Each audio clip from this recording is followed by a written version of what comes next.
पार्थाय प्रतिबोधितां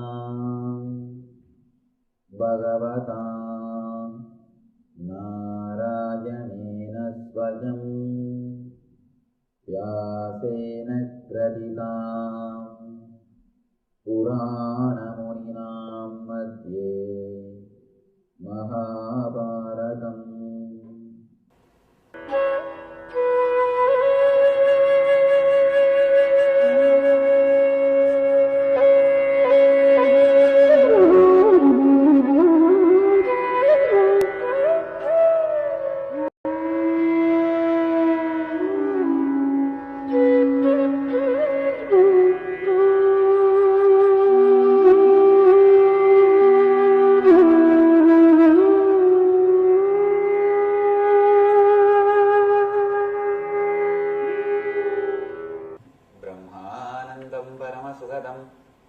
केवलं ज्ञानमूर्तिं द्वन्द्वातीतं गगनसदृशं तत्त्वमस्यादिलक्ष्यम् एकं नित्यं विमलमचलं सर्वदी साक्षिभूतं भावातीतं त्रिगुणरहितं सद्गुरुं तं नमामि। पार्थाय प्रतिबोधितां भगवतां नारायणेन स्वयं व्यासेन ग्रथितां पुराणमुनिनां मध्ये महाभारतम् अद्वैतामृतवर्षिणीं भगवतीम् अष्टादशाध्यायिनीम् अम्ब त्वामनुसन्ददामि भगवद्गीते भवद्वेषिणीम्।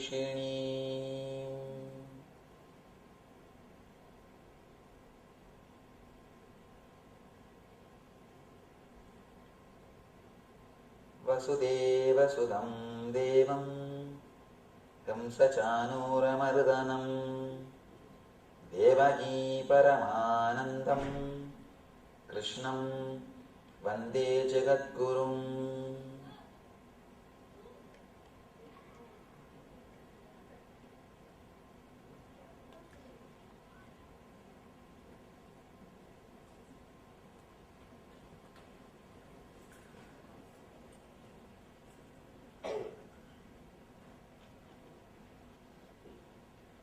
I welcome you all with my love and respects.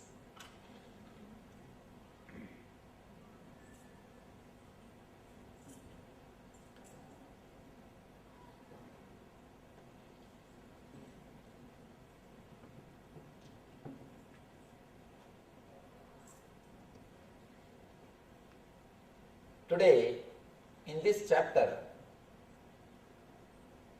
Krishna shows his cosmic form to Arjuna, gives him the experience of universal consciousness. First time Arjuna is experiencing it.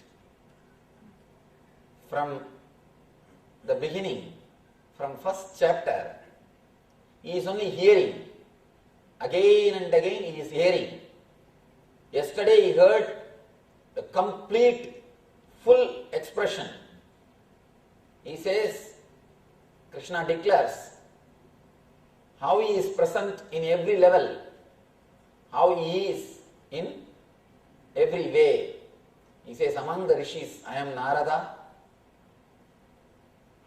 Whatever is best, I shine in that. Yesterday we heard all that declaration by Arjuna. Today he proves it by giving the experience to Arjuna, solid experience to Arjuna. See, the difference between enlightened man and egoistic man is only one thing. Egoistic man also declares, but enlightened man can give experience. Hiranyakasipu was thinking he was God. And not only he was thinking, he was telling all his citizens to chant his name. All of them are supposed to chant his name. Hiranyaya Namaha. They have to sit and repeat his name. Hiranya was also claiming he is God. Krishna also claims he is God. But what is the difference? Hiranya cannot give that experience. He will tell, either believe I am God or I will kill you. Either believe I am God or I will kill you. He can show, he can threaten people and make them believe what he says. Or he believes people believe in what he says, that's all. Hiranya also says he is God. Krishna also says he is God. But Krishna can give experience of that universal consciousness to beings. That is where an enlightened being and an egoistic being, both of them differ. How to find out whether somebody is enlightened or just egoistic? This is the scale.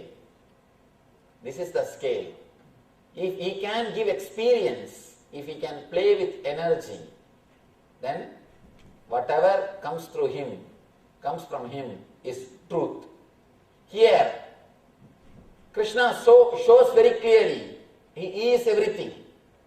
And beautiful chapter. This whole chapter, such wonderful chapter. In Bhagavata there is a beautiful sloka. Tavakatamritam tapta jivanam kavibiridinam kalmashavagam Shravana Mangalam Srimadadadam Bhuvigrunandide Buridajana. This is Gopika Gitam. Gopis, they sing, O Krishna, Tavakatamritam means your words and words about you. Katamritam. Words of immortality. Words of nectar. Your words and words about you. On you and by you. Both. Tapta Jivanam. Kavibirididam. Kalmashavagam. Shravana Mangalam. Srimadadatam. Shravana Mangalam. Just by listening, it creates auspiciousness in us. Shravana Mangalam. Srimadadatam. Bhuvigrunandide Buridajana. It is worshipped or expressed as the highest thing by the great rishis or by the great people, the people who experienced you. They again and again and again feel the joy by speaking about you, by repeating your words. Tavakatamritam tapta jivanam. They just rejuvenate our whole being. Kavivirididam kalmashavagam. Shravana mangalam srimadadatam. Just by listening, it transports us to a different plane. If you fall in love with Krishna, if we have really started enjoying his words, this is the chapter to enjoy. Here, he is not giving any teaching, no teachings. This whole chapter, practically no teachings is given. He doesn't say do this, do that, be like this, be like that. No. All the intellectual stuff is over. All do's and don'ts are over. The vidhi and nisheda is over. No more vidhi, no more nisheda. Straight away gives experience. He shows very clearly, I am everything. He shows clearly, Krishna explains, not explains, he just gives the experience of ultimate universal consciousness. He shows very clearly how he is present in the whole universe. And Arjuna experiences the whole universal consciousness. This whole chapter is pure experience. First thing we should understand, Is it possible to experience universal consciousness? That has to be understood. Next thing, what is the basic need to experience that? Third, when experience happens, what happens inside our being?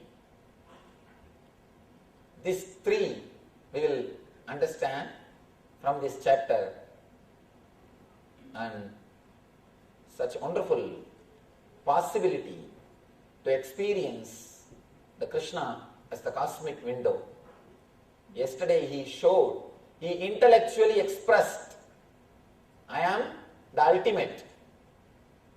I can't say it is an intellectual expression, it is an expression given to a person who is deeply in love.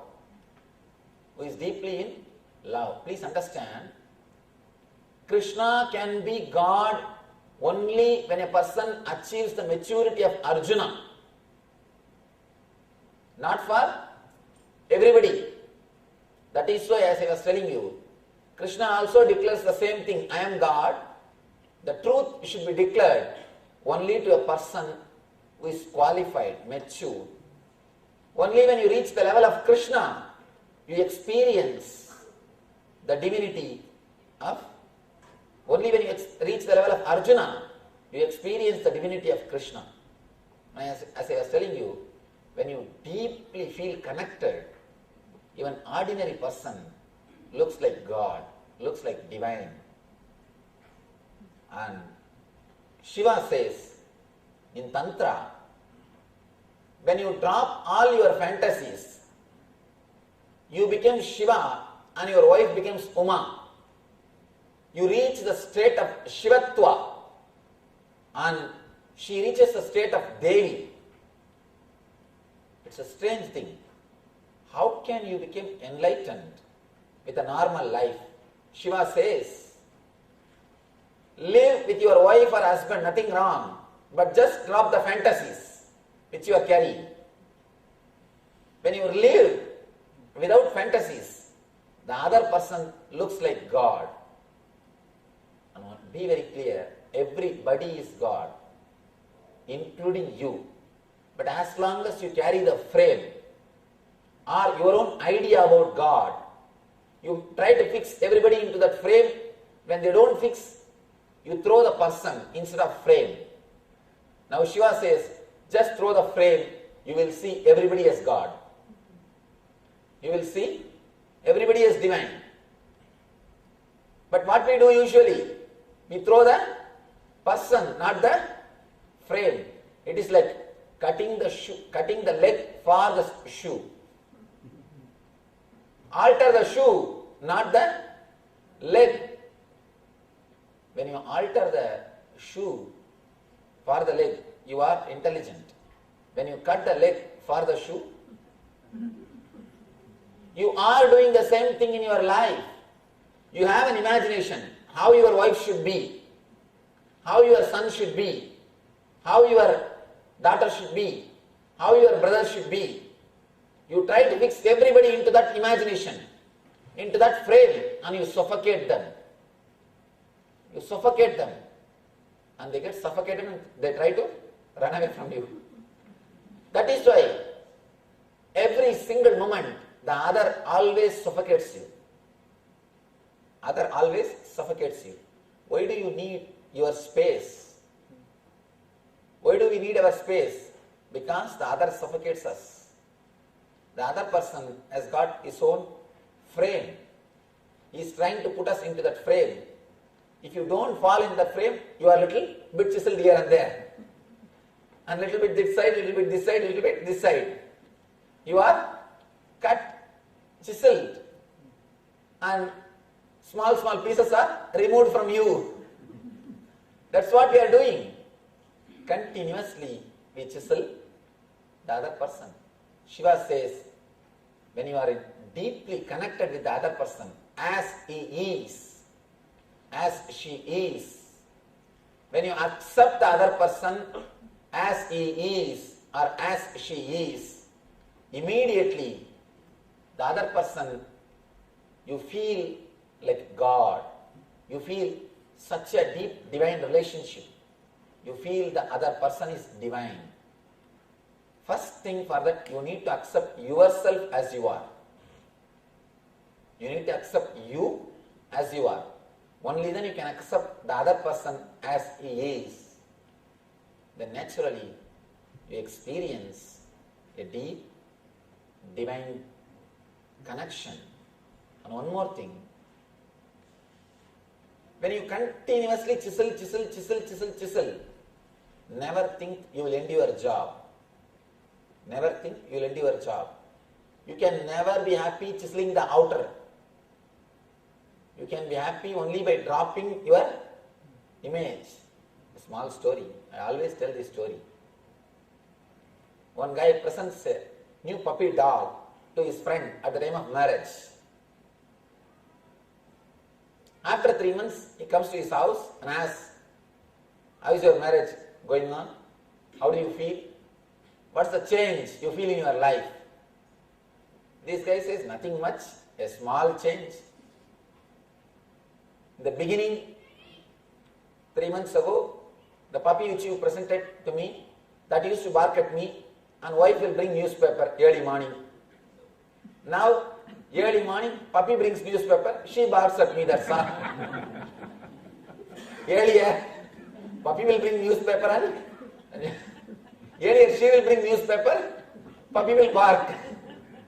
Now, puppy brings newspaper, she barks. When you try to chisel, continuously bark, but nothing happens. Nothing solid happens in our being and in other being. When you accept the other person, he looks like God. Same way, when you accept the whole universe, when you accept every being, the whole universe looks like God. Of course, this experience can be achieved in 2 ways. Please understand, this experience can be achieved by 2 ways. One, by your own tapasya, acquiring maturity, again and again understanding, achieving the maturity, you experience that. Second, by pouring tremendous energy into your being, a master can give this experience. By bringing you to that frequency, master can also give you this experience. Both the way it can happen. But one thing, unless you are at least little mature, the experience will not stay even if master gives you. That is what happens here. In the end of the Vishwarupa Darshana Yoga, Arjuna says, no, Krishna, I am not able to bear. Enough, I enjoyed, it's okay. I asked you, it is true. But now I think it is too much. Please show me your normal form. The frequency is too much.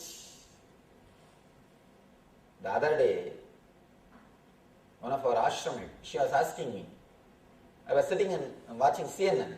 I was seeing that Hurricane Katrina's disasters by Hurricane Katrina.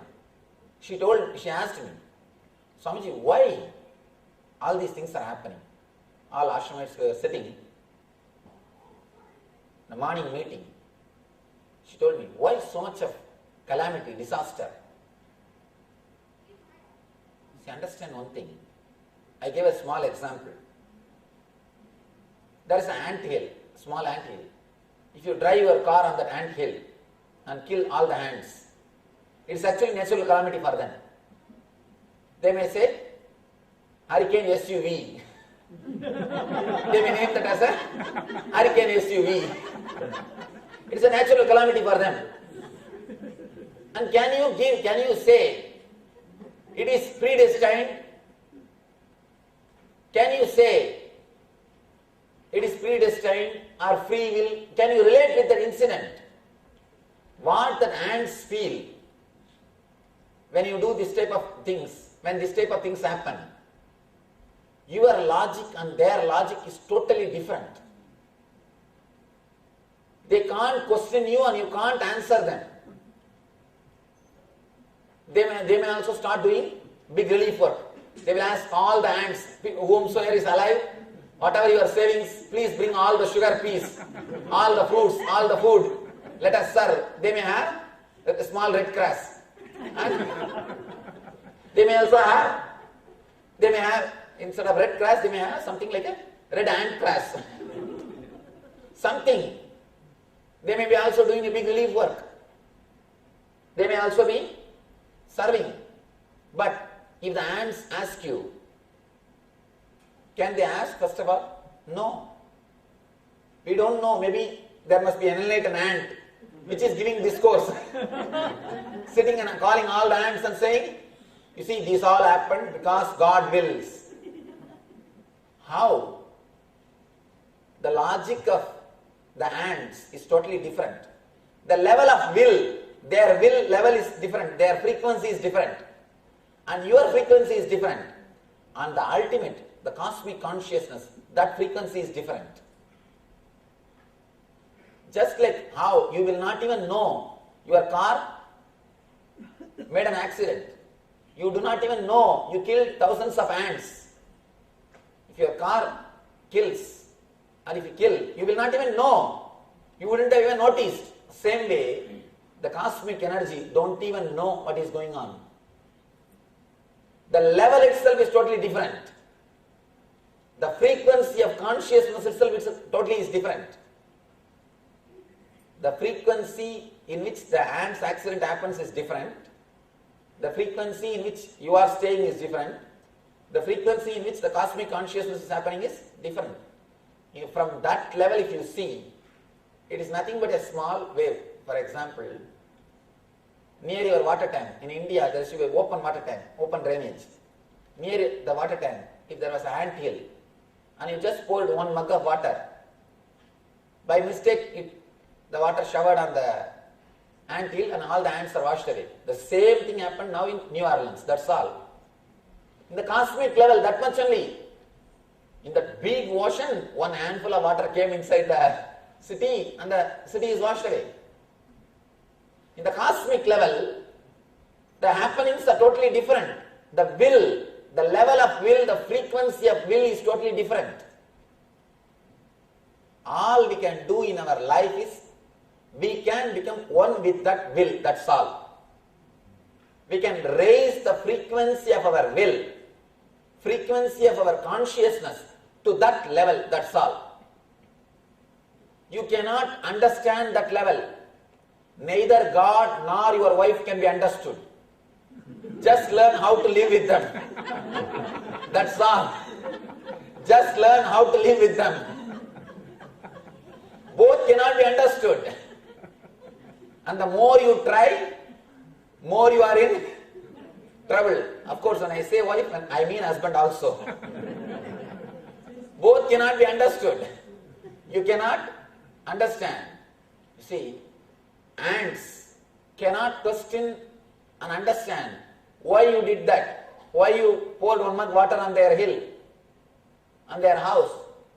They can neither ask you nor you can explain to them, because their level of logic is different. The very frequency level is different, and your frequency level is different. And that universal consciousness, that frequency level is different.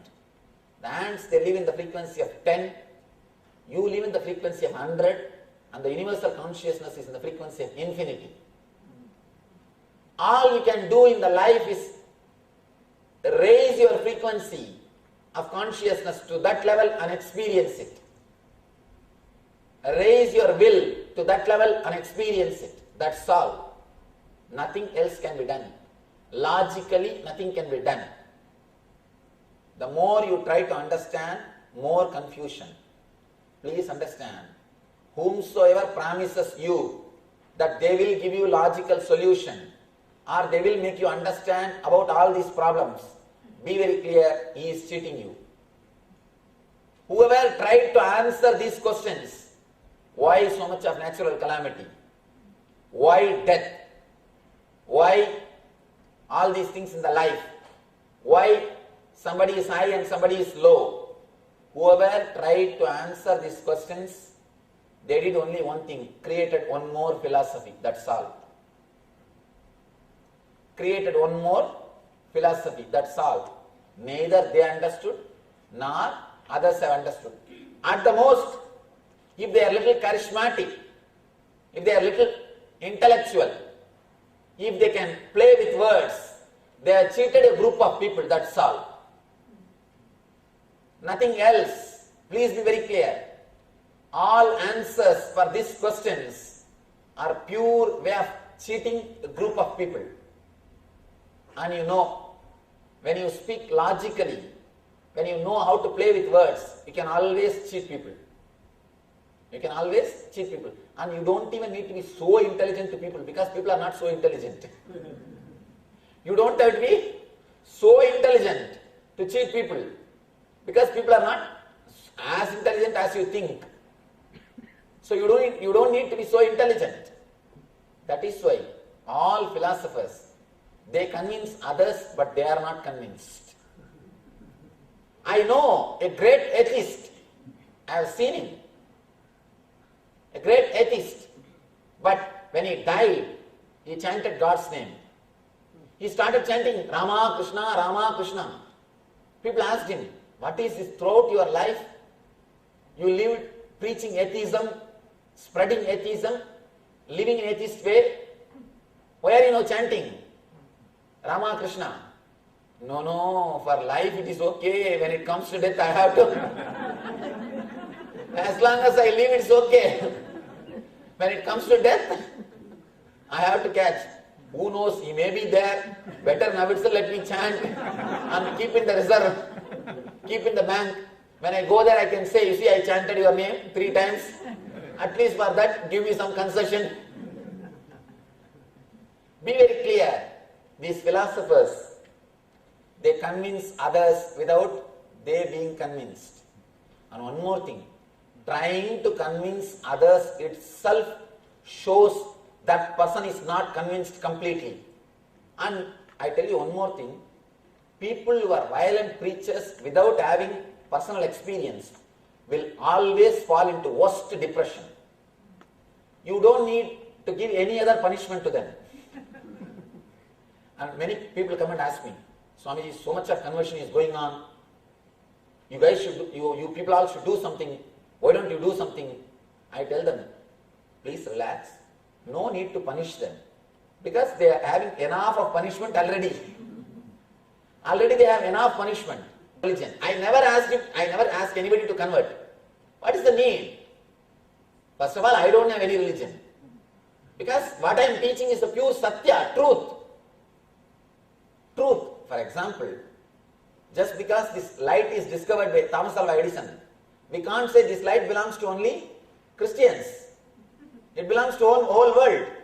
Same way, these truths which gives inner light, they are discovered by Krishna, but it doesn't belong to one religion. It belongs to the whole world. Just like a light, it belongs to the whole world. So I never ask people to convert. What is the need? There is no need. Just understand the truth, live your life happily, live your life intensely, that's all. We never believe in conversion, but there are people violent, continuously converting. And this preacher, he somehow fell into depression, because when you don't have experience and just preach, how long you can do? He fell in depression. Somehow he heard about me, and secret way, without any public, when nobody is there, privately he wanted to come and meet me. I said, all right, after all, he wants to meet, give appointment. He came and he opened up and spoke everything. That is, anyhow, I wanted to maintain the privacy, that's why I don't want to tell the name. He's a very popular preacher. And after having the healing and 2-3 days he was regular, he came and he felt better, a lot better, and he had the healing. He came out of the depression. Then slowly I asked him, why do you preach so violently? He openly says, Swamiji, when I feel so many people follow me, I feel what I am preaching is truth. I feel convinced what I am teaching is truth. In the beginning, I did not have enough confidence about what I am speaking. After some time, when I saw that 10,000 people are following me, I thought, 10,000 people cannot be full. There must be some truth in what I am preaching. Be very clear. Preaching without experience means you are trying to solidify your own confidence. You yourself don't have confidence. By preaching, you try to create confidence. Here, the only difference between Hiranya and Krishna is Hiranya is trying to convince his idea by making many people as his followers. He himself has not experienced. He is just trying to play the game. Krishna straight away gives the experience. Krishna declaring, I am God, is not for his ego. He is explaining for you to experience the truth. That's why he says, Arjuna, for your sake I am speaking these words. Beautifully, he gives the solid experience to Arjuna of the whole cosmic consciousness. Let us enter into the sloka, then we will see these three things. Can the universal consciousness be experienced? What is the basic qualification? What happens when you experience? These three are explained beautifully in this chapter. Krishna explains beautifully in this. Arjuna uvacha madanagrahaya paramam guhyam adhyatma sanjitam yatvajoktam vasastena mohoyam vigato mama. Arjuna says, O Lord, by hearing the instruction you gave me about these most confidential spiritual truths and revealing your glory, I feel my illusion has disappeared. My illusion has been now dispelled. Next he says, Yevamedat yadatta tvamatmanam parameshwara drashtamichami te rupam aishwaram purushottama. Yevamedat yadatta tvamatmanam parameshwara drashtumichami te rupam aishwaram purushottama. O greatest of all personalities, Purushottama, man among men. Purushottama, O supreme form, though I see you here before me in actual position, as you describe, you are the universal consciousness. You are the ultimate. I wish to see you, how you have entered into this cosmic manifestation, how you express yourself in that ultimate form. I want to see that form of yours. First time he says, O Lord, reveal me your cosmic conscious form. Reveal me your cosmic consciousness. Now, Krishna is the cosmic window. Yesterday he showed, I am ultimate. Now he gives the experience of cosmic consciousness. He is the cosmic window. Through him, Arjuna is able to see the cosmic energy. The next sloka, Manyase yadita chakyam maya trashtumidi prabho yogeshvara tado me tvam darshayatmanam avyayam. Manyase yadita chakyam maya drashtumidi prabho yogeshvara tado me tvam darshayam atmanam avyayam. Darshayatmanam avyayam. If you think that I am able to behold your cosmic form, O my Lord, O Master of my being, O Master of all mystic power, then kindly show me that your cosmic form, universal self, He says very clearly here one word. If you think I am able to behold your form, means there is a little fear already inside. Be very clear. Many people used to come and tell me, Swamiji, if you think I can manage, why don't you give me an enlightened experience? I tell them, me thinking you will manage is not important. You should think you will be able to manage. You must be ready to take the responsibility. Whatever comes, let me face. Small story. When you are not ready to take the responsibility, naturally, you will put the blame on me tomorrow. I told you that time itself, if I can manage, I told you to give, but you are given me without even knowing whether I will be able to manage or not. Even the truth cannot be given so easily. Even the truth cannot be given so easily. Of course, even a simple truth experiences cannot be given so easily. If you read the Swamiji as we know him, there is one of our publication. In that one devotee writes a reminiscence. Continuously that person was nagging me for spiritual experience. To read In the Arms of the Master, a portion, there she describes, he or she, the devotee, describes clearly the experience. That person was nagging me continuously for some spiritual experience. I told you, see, do meditation, you will have it, don't worry. No, you give me something. It's not like a coconut, or it's not just a little bit of chips, I can give you straight away. It's an experience, you must be able to hold it, you must be able to receive it. No, give me something. It went on for 6 months. Then I said, stop asking, do meditation, it will happen. Then the person said, no, tell me clearly, you can't give. Don't say, don't try to escape from me. Now I said, all right, now the time has come for you. What can be done? Just single moment, if you can read the reminiscence.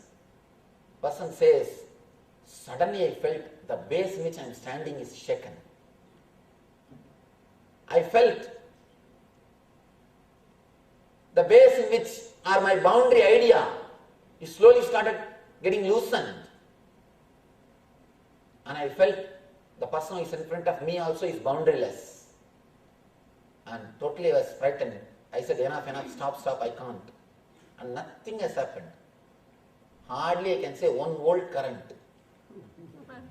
1 volt energy. Person was shaken. Same thing.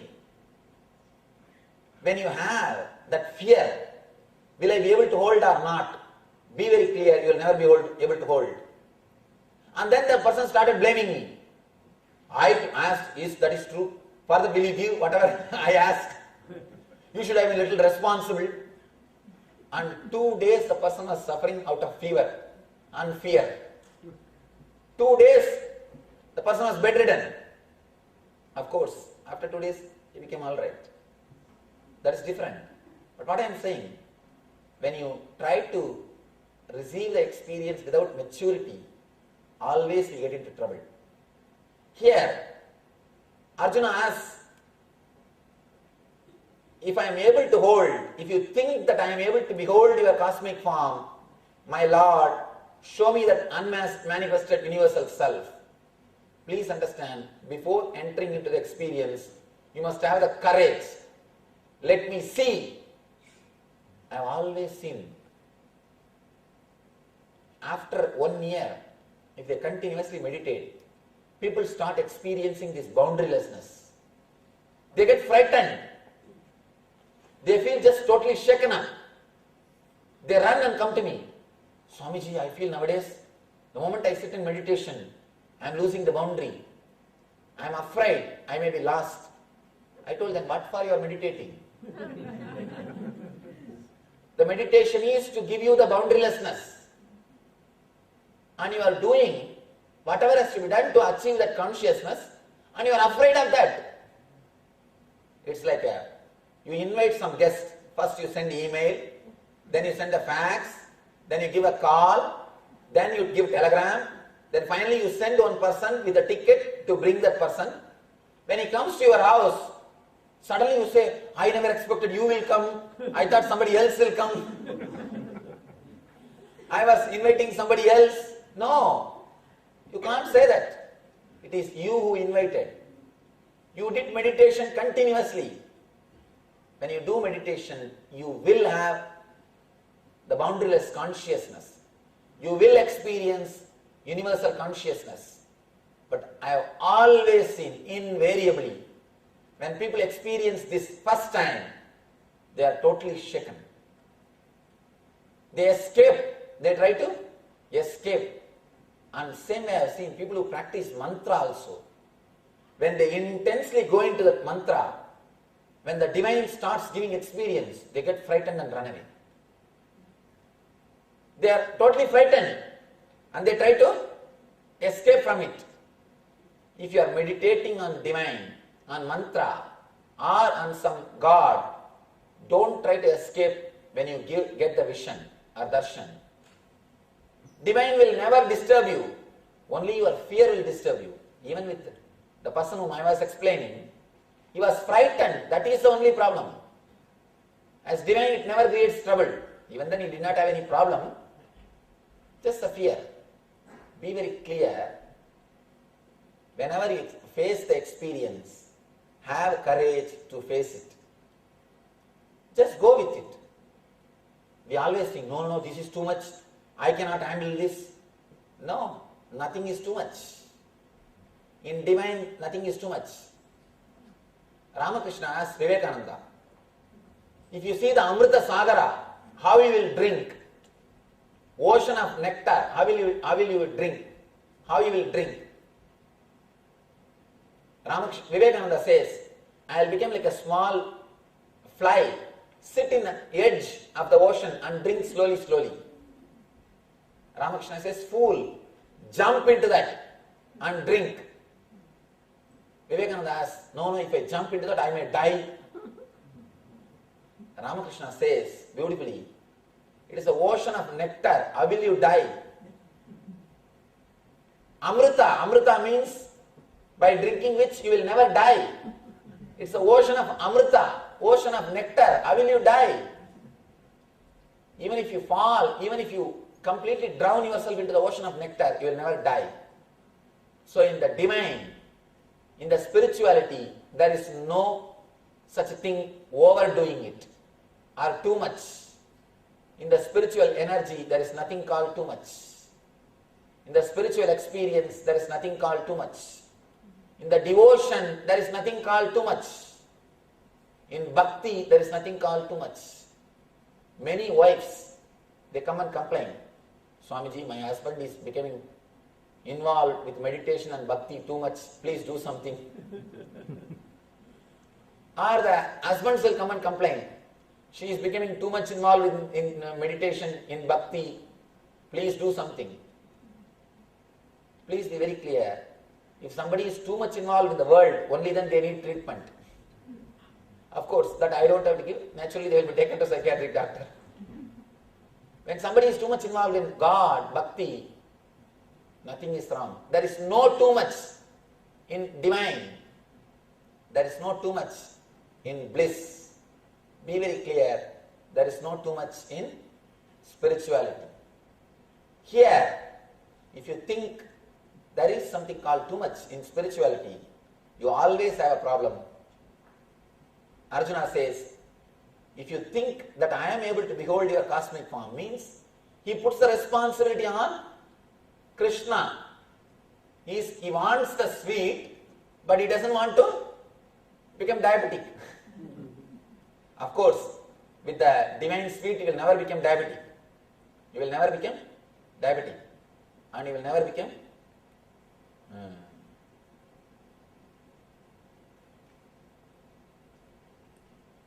diseased. Let me tell you one small story. It's truth.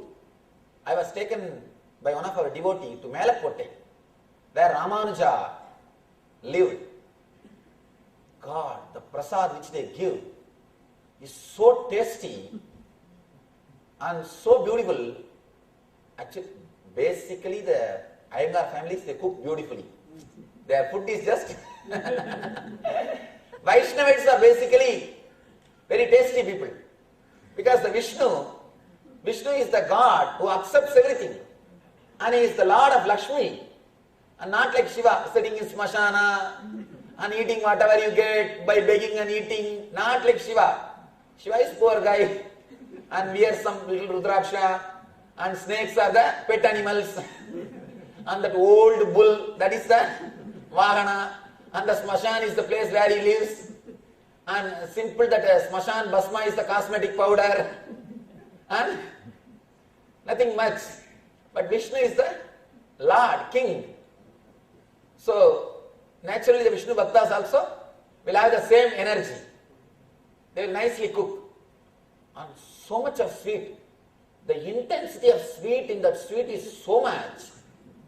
I asked, do you make only for 1 or 2 days or every day? They said, Swamiji, not only we make this every day, the whole village is given this food. Because the whole village is few family who take care of the temple. The temple prasad only is served. Then I asked, surely the whole village should be diabetic. And please understand, you will be surprised, not even a single diabetic patient in the whole village. So much of sweet they eat. So much of sweet. Not even a single diabetic patient. Not even a single diabetic patient. I was surprised because when the food is offered to God, it becomes amrita. Please understand, the mantras which we chant, it affects that food. Don't think prasad is ordinary food. It is energized. The words which you create, let me tell you an important research, then you will understand. Recently there was a book released called Messages from Water. This movie, What the Bleep Do We Know? In that movie they describe about this book. You all should see that movie. What the Bleep Do We Know? It's a beautiful movie. In that they say, one Japan doctor has done a research. He keeps 10 different tumblers of waters. In front of one tumbler he sits and chants some good words. Peace, bliss, happiness, like this. Words which creates positive emotion. Then he keeps another one tumbler of water and chants the words, negative words, war, violence, anger, that type of emotion, and he puts the label of war.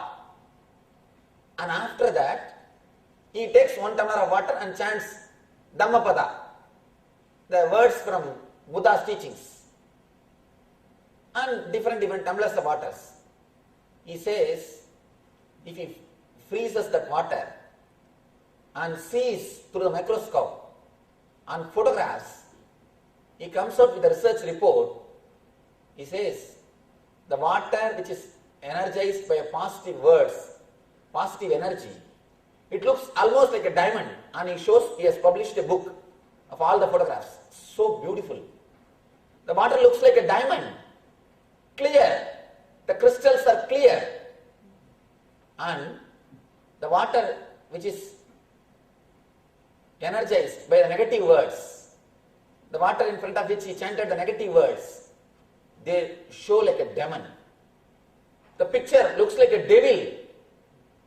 And the water energized by Dhammapada, it looks so peaceful, so calm, and not once or twice. Understand, 300 researches he has done and proved your thoughts affect the water which is in front of you.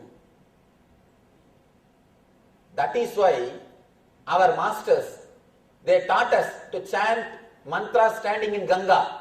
The whole river will be energized. If just 5 minutes chanting 2-3 words in front of a water can change the quality of water, means millions of people standing in that water chanting mantra, what energy that water will radiate. That is why the whole Ganga is sacred river. Whatever our rishis did, today the modern day science is proving. Modern day science is proving. See, in those days, these British people, when they come from England, they will bring water in their ship. That will be spoiled within a month. They will suffer without water. But when they go back from Calcutta, the same time only, when they come, if it takes 3 months, when they go back also it takes only 3 months. But when they go back, the water never gets spoiled. They started analyzing why. Then they understood. They bring Ganga water. When they go back, the water is from Calcutta, Ganga. Then they started doing research on Ganga water. They say Ganga water has got quality to purify itself automatically. That is why the Ganga water never is polluted by, in spite of so much of pollution. In spite of so much of pollution, never Ganga water gets polluted because it continuously purifies itself. The whole water is energy. Whole river is energy. Same way, in a temple where continuously these mantras are chanted, when the food is put inside that temple, in front of God, when they chant that mantras, that food also starts getting the pure spiritual energy. That starts radiating the energy of positive qualities. You will never become sick by eating prasad. Be very clear. You will never become sick by eating prasad. You will always only become healthy. This is a solid proof. Actually, I was surprised to hear the whole village eats that same akkara vadisal. In Tamil they call it akkara vadisal. And so sweet, so much of sweet. The whole village eats that food regularly, every day, because that is the food which is given from temple. But nobody is diabetic. Nobody is diabetic. It is because of the power of that words, power of that mantra. Be very clear, with the divine, everything will do only good. It will never do any bad. With energy, it is always good. Never you will have anything bad. With Amrita Sagara, you will never die. When it comes to divine, just jump totally. Don't keep anything in reservation. There is no need for any fear. Nothing needs to be afraid. Just relax into the divine. You will transform. He says, Manyade edidachakyam maya trashtumidhi prabhu yogeshwara tadome tvam dashayatmanam abhyayam. Dashayatmanam abhyayam. He says, if you think I am able to behold your cosmic form, O my Lord, Master of all mystic power, then kindly show me your cosmic form. Bhagavan uvacha Pashya me partha rupani sadasoda sahasrasaha nana vidani divyani nana varnakridini cha. Lord says, O Partha, see hundreds of thousands of my forms. These are of divine forms, diverse divine forms, of diverse colors, shapes and sizes. O Bharata, see the different manifestations of Adityas, Vasus, Rudras, Aswini Kumaras, Maruts, and many wonderful things which no one has ever seen before. Now he starts explaining or giving darshan, and before that he says a beautiful word, an important word. He says, O Arjuna, you cannot see my form by your ordinary eyes. You have to see only with the Divya Netra, means the third eye, divine eye. Let me give you Divyam Dadami, Dechakshu. He says, let me give you the divine eyes, then you will start seeing me, then you will be able to experience me. From this sloka, he starts giving the Vishwarupa Darshana. I think from this sloka, the whole thing is a continuity. It has to be understood as one part or one sloka. The whole thing is a single sloka. This whole chapter is a single sloka. Because the whole chapter explains the darshan. Vishwarupa